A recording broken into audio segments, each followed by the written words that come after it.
Today we're going to be looking at kinematics in 2 dimensions. The difference between kinematics in 2 dimensions and 1 dimension is that now we're actually working in up and down and left and right, whereas before we were just moving in one singular left and right or only up and down. Now we're moving in both. A lot of the same formulas and rules really apply to 2 dimensions, but there's just some added extra things that we have to follow in regards to 2-dimensional kinematics. So let's begin. Let's begin and look at what our kinematics are going to look like. So let's do this first question here. It says a cyclist rides her bike 50 meters due east and then turns the corner and rides 75 meters due north. What is her total displacement? So if we look at a compass, we know that she's going to go east this way and then up and north. So because we're in 2 dimensions, we can actually set two directions as positive. So we can say east and north both as positive in this case. So now we have both east and north as positive. So let's write our given down. So we know our dx is 50 meters. So delta dx. And put a vector sign because we have directions. So delta dx is 50 meters. Now you might ask, how do you know it's delta d, right? Or how do you know that you need even, that you need an x, right? You know that's delta d because she's displacing, but how do you know that you need the x, or where did you get the x from? Well, we know that east goes this way, and she rides her bike towards east, the east direction. So on a Cartesian plane, if you had a plane, this would be the x, this would be the y. If she's riding east this way, she's riding in the x direction.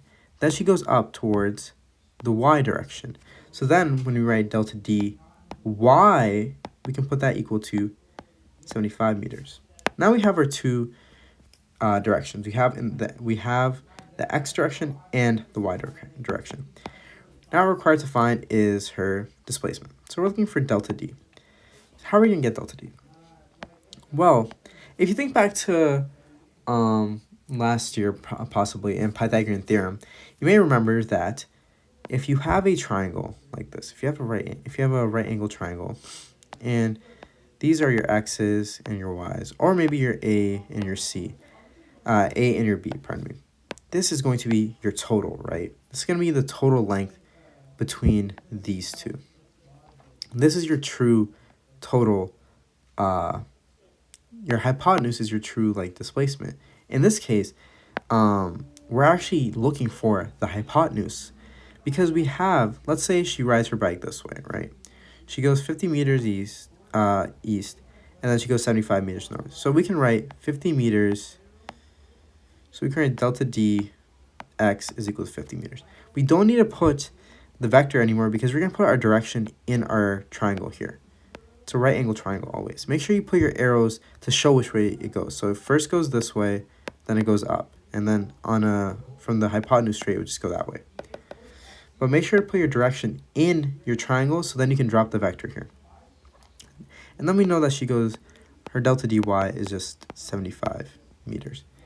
Now, using this as a reference angle, we're looking this way, using simple Pythagorean theorem, we can find out that what the total just delta d is, instead of having it broken up into components. Because right now what we're really working in component form. We're in components and we're trying to dissect this question and trying to work with it in components. But we want to find out what the hypotenuse is, to find out what the total displacement really is. So if you think back to what grade 10 Pythagorean theorem was, a squared plus b squared is equal to c squared, you can do the same concept here. You can go delta d x squared plus delta d y squared will just equal delta d squared. This is the total displacement, right? And then we want to get rid of the square roots, so we're just going to take the square of everything. Take the square of everything, get rid of the square roots. And now we can just jump straight into our solution. We can just go root 50 meters squared plus 75 meters squared is equal to our delta D. And that will equal out to 90.1 meters. Now you might think, well, I don't need to follow this formula. I don't need to draw the triangle because I can easily do this. I'll know how to do this. But the thing is, this is the very most basic level of the question. These questions will get more and more advanced. So these habits of drawing the triangle with the direction, making sure you put all your given down, you're required to find your analysis, making sure you do all these steps properly is key to succeeding in the next part of what we're going to get into, because it's only going to get more and more complicated here. So you must understand everything that I put. Remember, you have to put a direction. You have to set directions to positive. In this case, we set east and north as positive. Next, I wrote my given. I knew my given that she was riding her bike 50 meters in the x direction because she's going east, and she rode 75 meters north. So I know she went in the y direction. So I know the x is going to be 50 meters, delta dx is 50, delta dy is 75. We're looking for the total, just delta d. I forgot the vector there. Here, and then we went to our analysis, and then we drew our triangle. We knew that this was the reference angle, and then we went 50 meters east, then 75 meters, 50 meters east, 75 meters north, and we draw our hypotenuse, and we're looking for delta D. Then we use the Pythagorean theorem, and we have delta D. Now let's look at a question that's a little more advanced, and it requires maybe a little more thought and maybe thinking, but we can persevere through it if we think about this logically. So let's begin. So it says, while in a race, a sailboat travels a displacement of 40 meters north. So we have north right now, so we're just going to set north as one of our directions that are going to be positive. The boat then changes direction and travels a displacement of 60 meters south, 30 degrees, this should be a degree sign, 30 degrees west. What is the boat's total displacement? So we have south and west here. So if you look at our compass, we already said north is positive. South, we can't have two of the same directions as positive. We can't have both the up and down directions as positive, because then it's contrary to setting one direction as positive, leaving the other negative. So we should set the west, because we have west in this solution here, we should set west as positive. So we set west as positive. We can begin to try to work through towards this question a little more now. So if we're looking here, let's look at what our delta d x's and y's are going to look like. So now if you'll notice that we have multiple delta d x's and y's. Because it says a sailboat travels first north, right? So it goes up like this to begin with. Then it goes southwest. So it's going something like this. It goes at an angle like this. So it's different to what we were just looking at, where there was only one, displacement. First we have a displacement right here, and then we also have a displacement like this, where it goes southwest. So then we have another displacement right here. So we have two displacements, right, that we have to worry about. So let's try to see how we're going to map this out. So we know the first displacement is easy. We know our delta d, it's in north, so it's y. So delta dy is just going to equal 40 meters. 40 meters. Our delta dx is going to just equal 0 here, because it just says the boat moves north. There's no other displacement in the x direction. There's only displacement in the y direction. So we can assume that there's no displacement there. The sailboat changes direction and travels. Here's where we're going to have to draw a triangle, because we have a theta here, right? So the boat travels a displacement of 60 meters southeast. So we can write this as delta d1. You want to put these subscripts actually to help keep your work organized. So delta dy1 and delta dx1, or 1x. It doesn't really matter, but you want to label them 1. So let's start here. So let's draw our triangle. We're going to go south first, and then west. And then let's just draw it back up, because it's a right angle triangle. And we're going to draw our direction like that. And now we have our theta right here as our reference angle. Now we have our triangle. Now using simple trigonometry, we know that it says that the displacement is 60 meters. So we know that this right here is going to 60 meters. So our delta d 2 is 60 meters. but we don't know our delta dx or our delta dy. And if we want to find out the total displacement, we're going to have to add our delta dx, x's with each other, delta dx1 plus delta dx2 to get our total delta d. Because if we want the total displacement, we have to add all the x's and all the y's. But right now, we only have our total delta d2. We don't have our delta dy or delta dx. So how are we going to find our delta dx and delta dy? Well, there's a few things that we can do. You should add vectors right there. But we should use a simple thing in trigonometry, which is just sine, cos, and tan. SOHCAHTOA. So sine, cos, and tan. So remember, if you remember SOHCAHTOA, it'll look something like this. SOHCAHTOA, right? We know that from this reference angle, this side right here, if we want to find out what that side is, we can use sine, opposite. This is the opposite. This one right here is opposite. With hypotenuse, will give us what? The opposite like this. So if you do delta dx, because this is the x right here, if we do delta dx is equal to sine theta and multiply that by 60. So sine theta times 60 will give us delta dx because we have to multiply by the hypotenuse. So sine theta will give us 60 because we have the hypotenuse, but we don't have the opposite angle. You can look at this as rearranging too. Sine theta is equal to opposite over hypotenuse. We want this opposite here. So if we want to rearrange this to isolate for the opposite, we can multiply by the hypotenuse. So sine theta times hypotenuse will equal opposite. That's how we got this. That's how we know the delta dx, which is the opposite, is just sine times theta.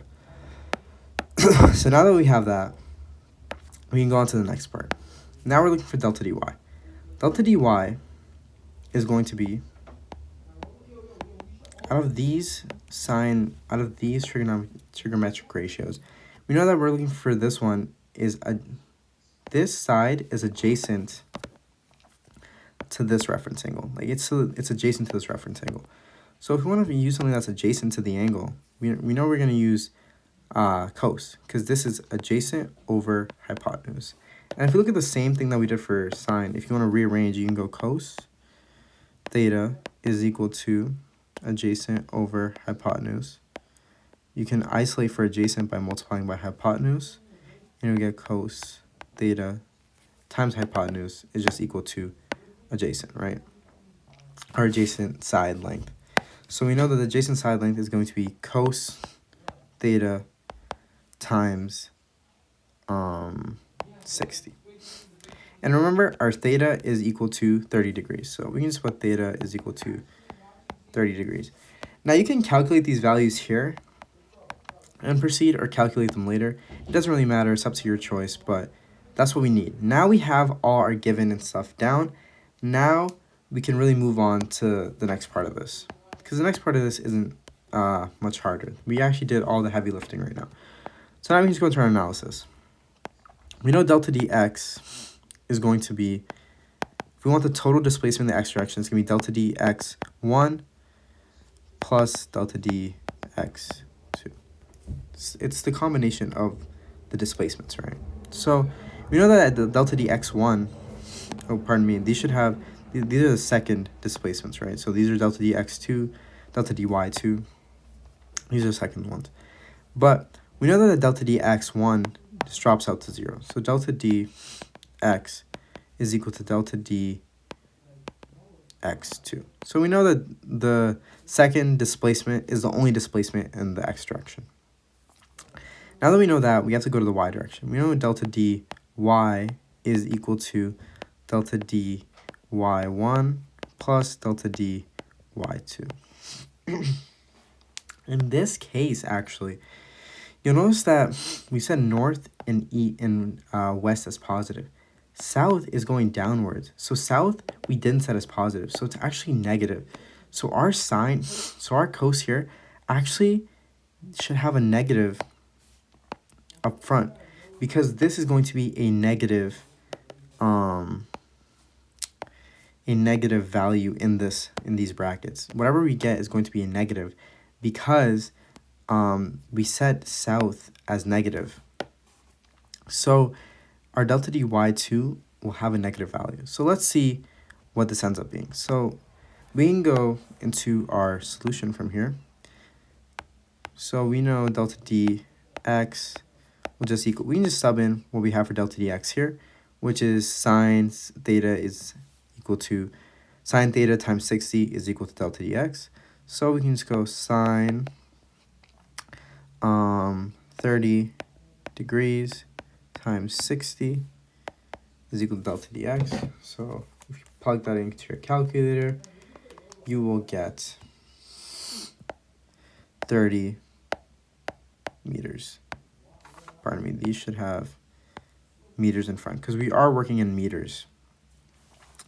But you get 30 meters. Next, we know that now our delta dx, our total displacement in the x, is just 30 meters. Next, if we look in the y, delta dy, that's equal to delta dy1, which is just 40 meters, plus delta dy2, which is going to be negative cos 30 degrees times 60 meters. It's going to be negative again, in case you didn't understand. Well, we have north, east, south, west. Because we set north and west as positive, these two automatically become negative. And because the boat moves south and then west, it moves down here. So then the y is all negative. All the y is going to be negative.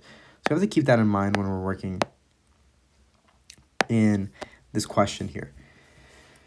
So because that is negative, we can try to calculate what it's going to be. So delta dy is going to equal negative cos 30 times 60. You can just go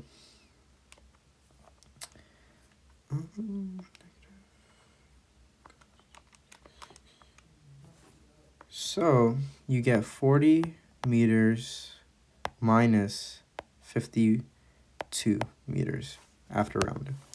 Then our delta dy ends up being negative. So we can go 40 minus 52, and you're left with negative 12 meters.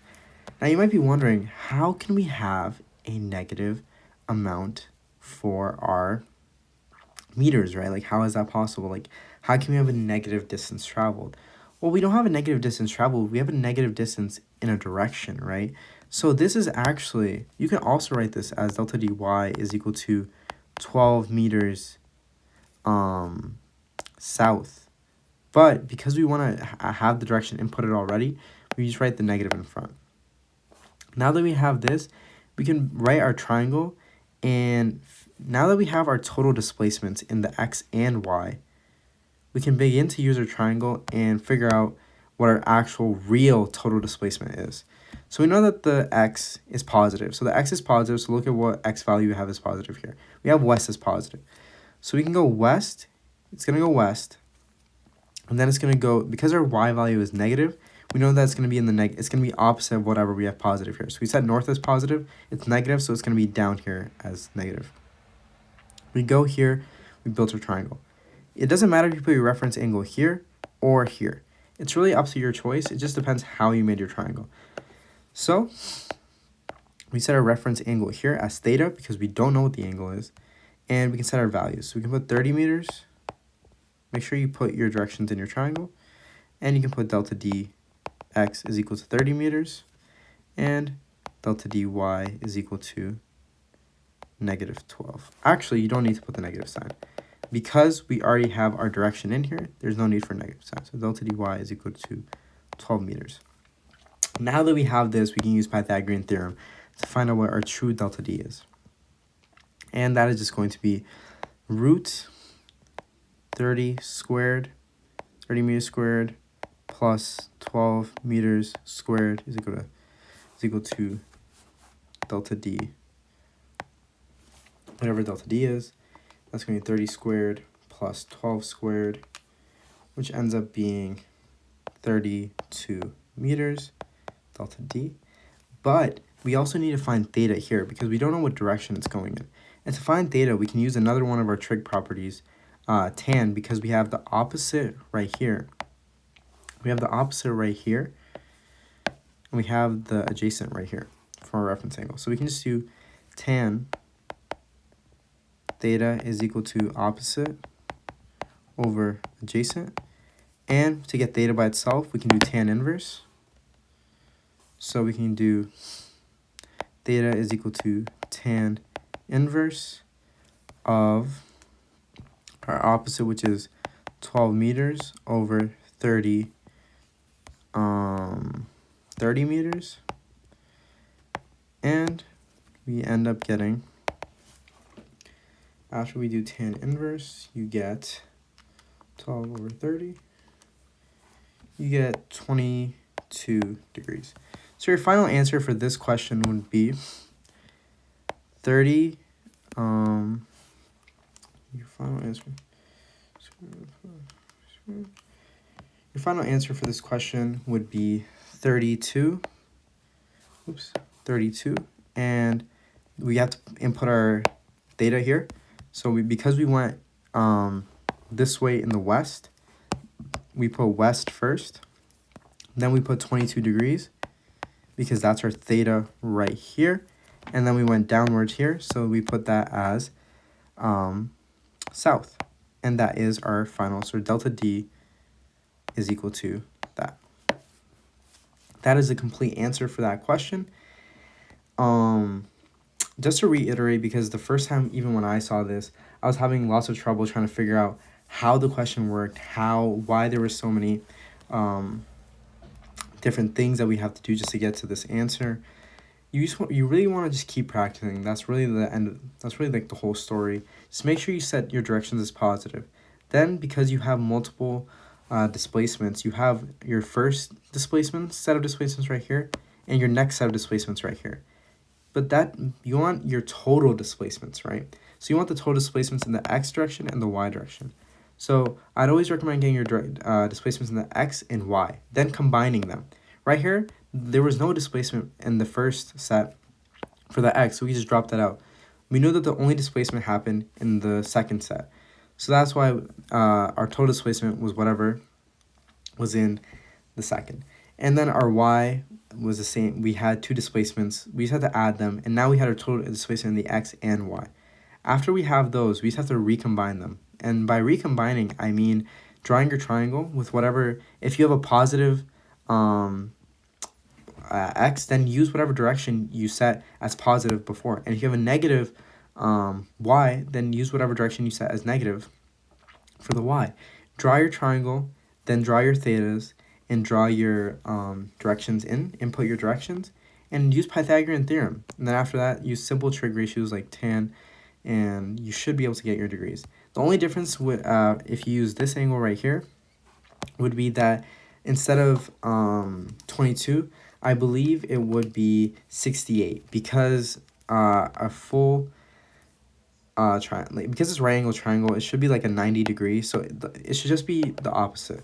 So it should be 68. So if you ever get a different degree from what is in the textbook, don't worry, because that just means you did a different angle of reference.